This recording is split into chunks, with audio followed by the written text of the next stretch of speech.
What's going on, everybody? It's the Gunslinger here today with my first actual tutorial on my new YouTube channel. Today I'll be doing a very basic intro to Paint.net, and today I'll be making a Twitter banner for my Twitter page. Done a few for some friends and I've gotten some positive responses, so I figured I'd show you guys how to use some of the basic tools in this program. It's definitely not Photoshop, but it's free, and it does the job. It's really powerful. So without further ado, let's get started. First thing you have to understand about Paint.net is these are in the top right corner here. These are like your basically your tools. So you got all your options here. You got your layers, your history, and your color palette. All of them are super important. So we're going to be using these a lot, and I'm going to show you how they all work. So today, if we're going to be doing a Twitter banner, what you have to understand is that as of June 9th, 2020, the standard size for a Twitter banner is 1500 by 500. So when you open up your Paint.net, you're going to go to File, and you're going to create a new project, and it's going to be in the width and the height. You're going to make it 1500 by 500, and that is going to give you the proper size for your Twitter. First thing you want to do, and there's a couple things you need to understand, is that when you have your Twitter page, you have to be conscious that there is going to be your profile picture circle, which is going to sit like about here, I want to say. So it's gonna intrude a little bit on your photo. So if you want to have any sort of graphics or anything here, be aware that whatever you have here, if you want it to look, maybe you want it to look that way, but just remember that if you have like a nice graphic there, it might get covered up by your profile picture. So just keep that in mind. So basically what I like to do is I like to work in here and kind of leave this area blank. So today I thought we would do a kind of like a carbon fiber wallpaper type texture with my emote graphic and some text. Very basic. First thing you want to do is you need to get rid of this background white. So to do that, you're going to hit Control A, and that's going to basically grab everything, and you hit delete, and it's going to remove that white square, basically removing the background. So now we have a nice clear ready to go backdrop. Sorry, I'm losing my voice, so I'll have to keep taking a drink. So we're gonna get the background first. So obviously Google's your best friend, so let's Google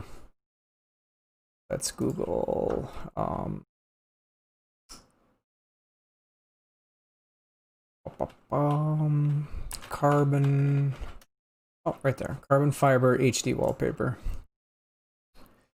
We'll just go to images. Now, some of these, try to find a big one. This one's 1280 by 768. So this one looks pretty good. So you can actually just copy and paste this right from the web browser.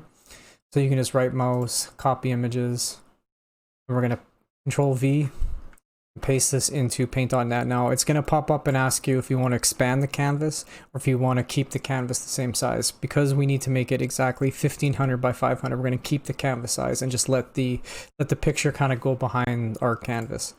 So as you can see, it kind of goes behind. So we're going to have to reshape this. Actually, you know what? Now that I see that, I don't like that. I don't like that at all. So let's restart. So let's go back for Google Images and pick a different carbon fiber. This one looks nice, and this one's nice and big. It's 1920 by 1080, so it's totally gonna fit our totally gonna fit. There we go. So smaller. If you want to ever resize anything, always click and drag from the corners, but hold Shift, maintain the ratio. Because if you were to just drag from the corner without holding Shift, it would change. It'll like shift the size and the dimensions of the image. Can't really tell with this because it's a texture, but believe me, if you're using like a graphic, it would alter the look of it. So hold shift when you do that and it'll keep it in a perfect square. All right, so that looks pretty good there. Okay. So now I'm gonna show you a little neat trick with the magic wand. So I want to get rid of some of this. I want to have like some color on this side. So we're going to create a new layer and you're going to click this little button in the corner and that's add new layer. You're always going to be adding new layers. Anytime you start any new thing in your project, you have to add a new layer, because once you start or if you add something to a layer without creating a new layer, you're going to get messed up because you're going to want to alter things and it's going to alter previous things that you've done, if that makes sense. You'll see what I mean once we get into it. So I'm going to create a layer. Actually, we'll just call, well, this one's called background, so that's good. If you want to rename these layers, which is a good idea, just double click them and then you can call them whatever you want. But because this layer is just going to be a temp one, I'm not going to rename it. So I'm just going to click this button and create the create a rectangle shape, and I'm just going to draw a rectangle. So now I'm going to adjust this rectangle to how much I want to cut off the carbon fiber. So let's do it about here. So deselect that. Control D is deselect. You're going to get used to these hotkeys. You got to remember Control Z and Control D and Control A are like your best friends. So Control D is deselect.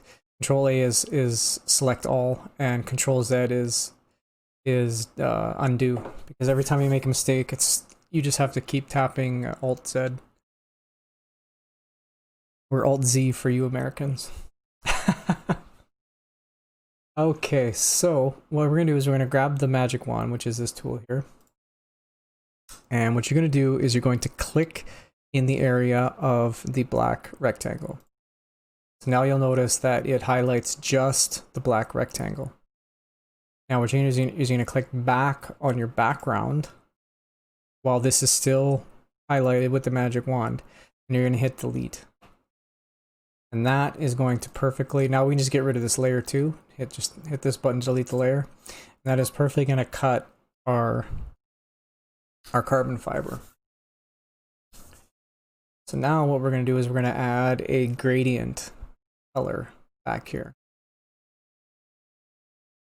Well, you know, we'll do that later, because I'm going to bring in my graphic right away, because I want to color pick the colors from my logo. So we're going to create a new layer.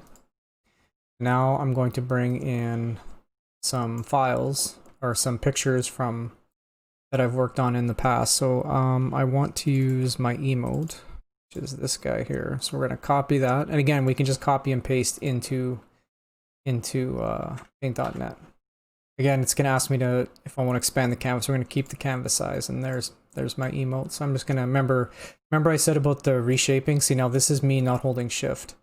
See how it, like, you can squish the face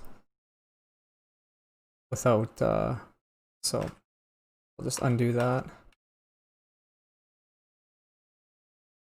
But if I hold shift, it's going to maintain the ratio. Okay, that's already looking really good. So we're just going to put that there for now and hit deselect.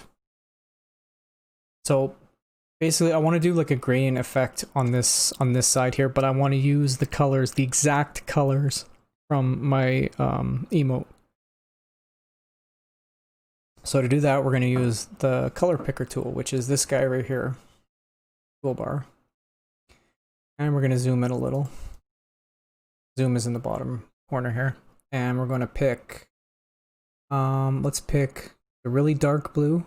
So just click on any pixel that has that color that you want, and you'll notice that in the bottom left here, it loads that color into our color tool. Now, our secondary color, we just click this little arrow guy, and it'll flip the colors around. So right now I'm working with dark blue and white, but I want this light color here. So I'm going to click that light color. So now you'll notice that I have dark blue and light blue. So now what I want to do is create this gradient effect here. So I'm going to have to create a new layer. And actually I'll name this one avatar. And I'm gonna name this one background.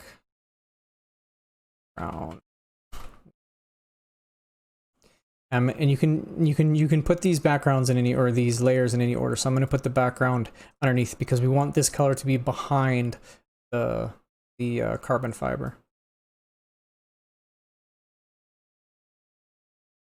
So what you're going to do is you're going to deselect everything.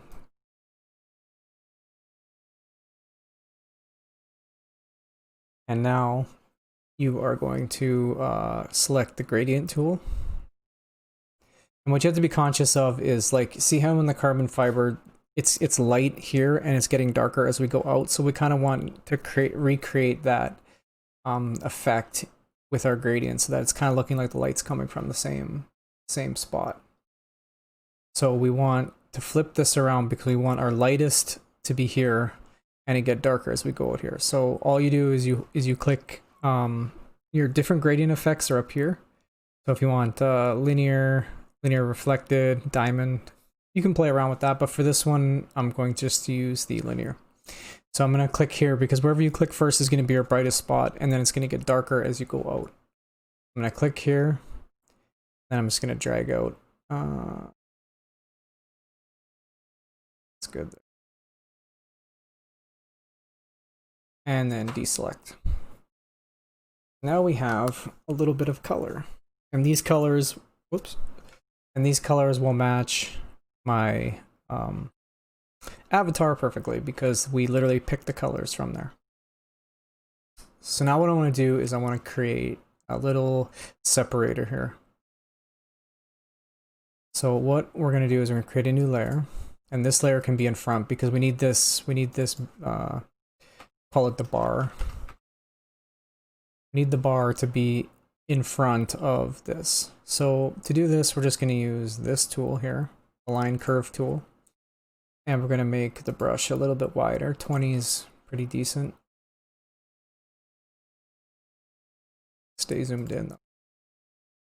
And you're going to hold shift when you make this line, because if you don't hold shift, it won't be straight. Shift makes everything straight.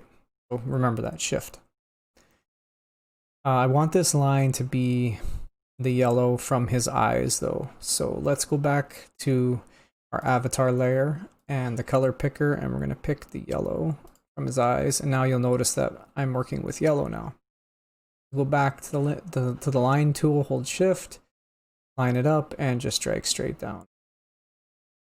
So deselect. So now we have our separator. But that looks kind of plain, so we're going to add some effects to it to make it look, kind of give it more depth, especially against the gradient effect. So with the bar layer selected, you're going to go up to effects, and we're going to add go to object, and we're going to add a drop shadow. Now the drop shadow is probably like the most handy tool, especially for text. But for this, we're going to make sure that it's black, that our drop shadow is basically the highlight, or the color that's kind of like glowing or enhancing an image or text or something like that. So because we want this to make it look like it's glowing, we're going to drag this down black, and you're going to see. Just one second.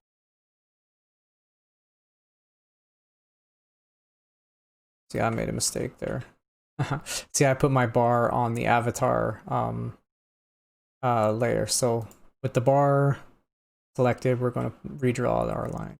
That's why the drop shadow wasn't. Okay, so deselect bar. Now we're going to go up to drop shadow, and we're going to add a black drop shadow. So now you'll notice these, you can see the little blurring effect there and the widening, and you can play with these. The more blur you give it, the more like kind of effect it 3D effect it gives. So let's do that. Make it look like there's a black bar kind of like with the yellow. And then we're going to do it again. We're going to add another drop shadow with the exact same thing, except this one we're going to make white.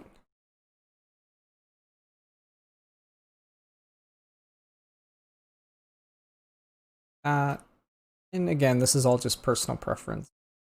I think that looks nice. So there. So now you have like depth to your line. That's a basic drop shadow. Okay. Let's move on. Let's just have a look at how that looks at 100%. It's pretty good. Okay, so now we are going to add some text. So we're going to create a new layer. And we're going to call this text 1. You're going to select the text tool right here. And now you can install all the free fonts that you want. The font.net, I think, or defont.com has a bunch of free ones. Today I'm going to be using one called, I can select it. This one is called Raider Crusader, and it's one of my favorites. I'm going to make this 192, big. Make it 160. Okay, and we're going to, if you need to get back to black and white real quickly, you can just click this black and white box here. And then it puts your two working colors back to default, which is black and white. So I'm going to plug my Twitch channel, but I'm just going to name this big one the Gunslinger. And I can already tell you this is too big. We're going to have to resize this down to 5. Perfect. Might still be a little too big. Yeah, it's too. Let's do 135. There we go. Okay, so that still looks a little. Actually, you can check these boxes here, and it'll hide the backgrounds. So let's just get rid of these, so they're just kind of out of the way. So all we know that we're just dealing with text here. So this is a nice font, but it doesn't look very nice. So we're gonna make it look 10 times better. So the first thing I like to do is I like to put like a 3D effect on my text, and to do that you need to basically make the bottom half of the text a little bit darker. So when you create a new layer, go back to text 1, and we're going to use the select tool. This is the rectangle select, and we're going to just click and drag, and we're just going to Control C and copy the bottom of this text. We're going to paste that into our new layer, which is like layer 6. So let's rename that text 2.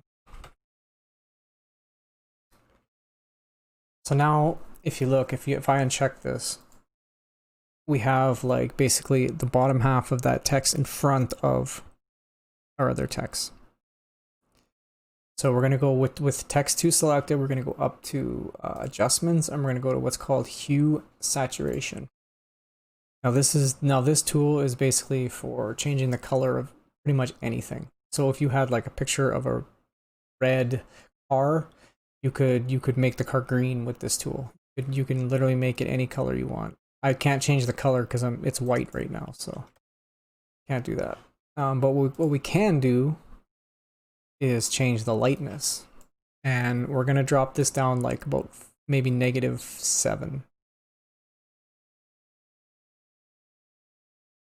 I'll call it 8. Okay, so now you can see that we've made the bottom of our text a little bit dark. So now we're going to click on text 2, and we're going to click this button down here, and this is the merge layer down. So basically we're going to take those 2 layers and we're going to make them 1. So we're going to merge it down. So now that front text is now part of text 1. So now we're back to basically just 1 layer of text. But we still want to make it 3D. So we're going to click the button beside it, and that's duplicate text, or sorry, duplicate layer. So now we have 2 layers of the exact same thing. If You go back to text 1, which is, you have to look at it like this text is now behind the other text because everything's in layers like a sandwich. So we have to go to our behind layer, and you're going to press down on your keyboard arrows like 7 times. So 1, 2, 3, 4, 5, 6, 7. I will call it 8. 8 times. And hit Control D to deselect. And then if we go back up to adjustments and hue and saturation, we're going to drag our lightness down to about 75. That is going to give us a really nice 3D effect on our, and we're going to hit OK. And we're going to just merge that layer down. So now our text again is one thing. The only thing left to do really is to add drop shadow effects. So we're going to go back up to effects, object, drop shadow. Let's go with a black drop shadow today. Not too blurry.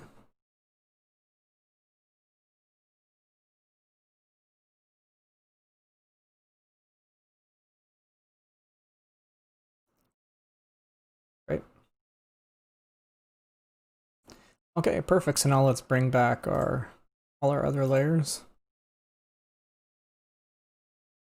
Actually, so now if we want to move this around, we click this button at the top, and this is our move selected pixels. So you'll get this little 4-way arrow, and then you can click drag and move these things around. So we're going to put this kind of down here towards the bottom. Remember, our circle is going to be here, and there's going to be some things up here. So just want to have this down here. Hit deselect. I want to put my avatar in front of that text. So I'm going to drag the avatar in front, and it's going to bring this up front. Put him. Just make him a little like so.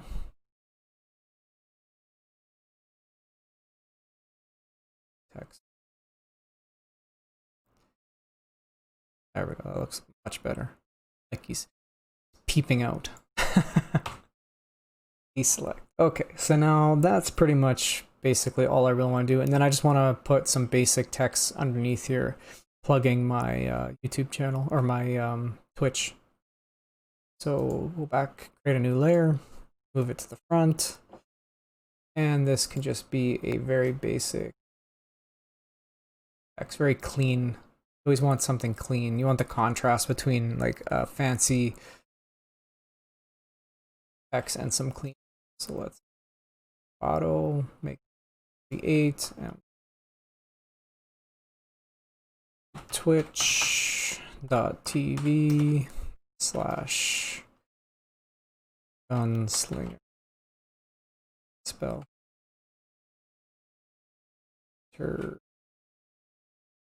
It's way too big, so I gotta make it smaller. Perfect.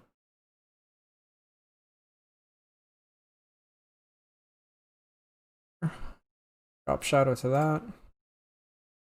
So you can see it. Hey. Easy peasy. Well, that should be it for the tutorial today. I mean, we've used some of the tools. Hopefully you guys can get creative and get on here. And again, I'll post the link in the description to paint.net as well as the font so that you guys can get some fonts. I think that looks pretty decent. Let's just go back to 100% so we can. Oh, that looks really good. And that was super easy. It took less than 20 minutes. I mean, I could add something here. This looks a little plain here, but I'm pretty happy with that. All the colors match.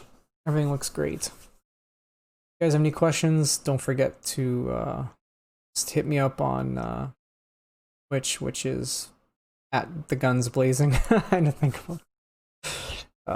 And don't forget to stop by my Twitch channel, which is obviously the Gunslinger Entertainment. Okay, guys. Looking forward to seeing you in the next tutorial. Take care. Have a good night.